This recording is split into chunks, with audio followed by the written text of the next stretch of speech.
Hello, मी आज माझा पहिला व्लॉग सुरू करते. तर आज मी गावी चालले शिमग्याला आणि एक काही स्पेशल कारण आहे ते तुम्हाला व्लॉगमध्येच समजेल. प्लीज बघत राहा व्लॉग कंटिन्यू. आम्ही रात्री ट्रॅव्हल्सने गावी जायला निघालो. हा कशेडी घाटातील बोगदा. मी खूप एक्सायटेड होते. आम्ही गावी पोचलो साडवलीला सकाळी. आम्ही छोटंसं एक वॉक घेत होतो. हे माझं घर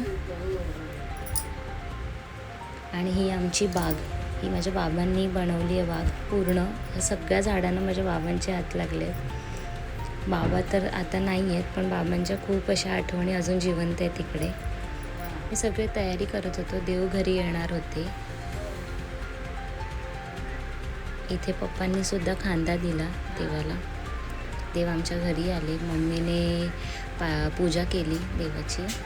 तसंच दुसरं कारण म्हणजे की प्रत्येकाने माझ्या लग्नाची पत्रिका ठेवायची होती. तर मम्मी पप्पांनी आमच्या नवलाई आईला आणि वाघजाई आईला दोघींनाही पत्रिका ठेवली मंदिरात जाऊन.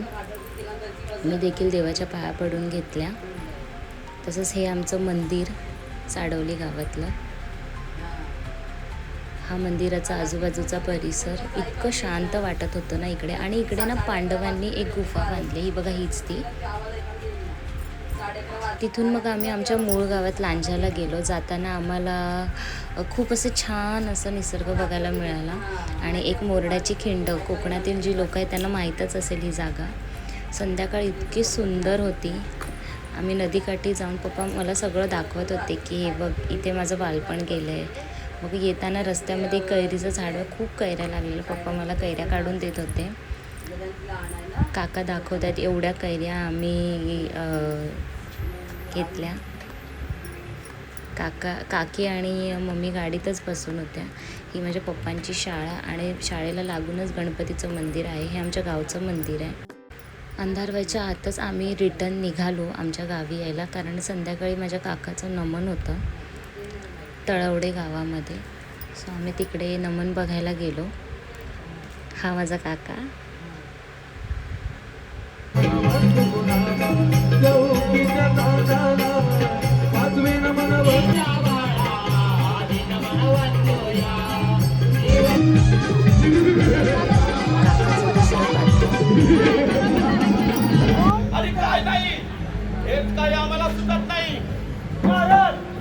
काकाच्या 2 मुली देखील नमनात काम करतात. या दोघी छोट्या, आरोही आणि संस्कृती.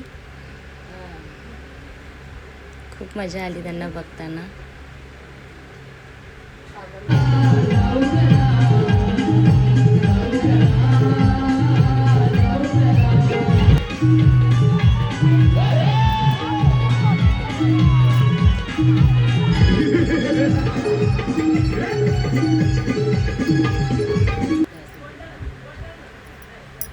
नमन संपेपर्यंत रात्रीचे 3 वाजले. आम्ही निघालो तिथून घरी जायला. सकाळ झाली. एकदम सुंदर असं वातावरण होतं. आणि त्याच दिवशी आम्हाला रिटर्न मुंबईला यायचं होतं. त्यासाठी आई आणि काका सगळ्या गोष्टी काढून आम्हाला देत होते. जसं हे आमचं झाड आहे डांब्याचं. फणसाचा पारा आई काढून देत होते मुंबईला घेऊन जायला. हे आमच्या सगळं बागेतलं आहे. सगळं बाबांनी लावलं. तुम्ही बघू शकता. फणसाचं झाड, मागे चिव्याचं झाड आहे. चिव्या म्हणजे बांबूचं. हे कैऱ्या कलम आहे. हे कलमाचं झाड आहे. कैरी काढून आई देत होती. हे सगळं बाबांनी लावलं आहे. एकूण एक गोष्ट म्हणजे आम्हाला कुठलीही भाजी बाहेर आणायला जावं लागत नाही. काका कैरी काढून देत होता मुंबईला घेऊन यायला. तसंच हे बघा, लाल मिरच्या, सगळं लाल मिरच्या आहेत इकडे. टोमॅटो आहेत. टोमॅटो कच्चे होते अजून.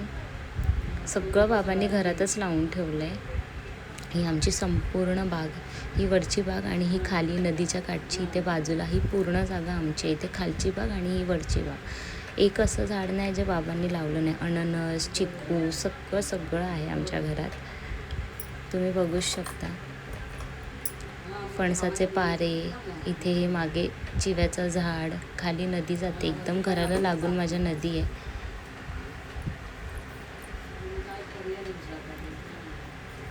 कापा फणस देखील लागला इकडे, पण तो खूप उंच होता. तर मग आम्ही तो नाही काढला. नंतर मग मे महिन्यामध्ये आम्ही जाऊ तोपर्यंत तो चांगला पिकेल. केळीची झाडं, खूप कैऱ्या लागल्या होत्या, इथे कैरीसुद्धा लागली.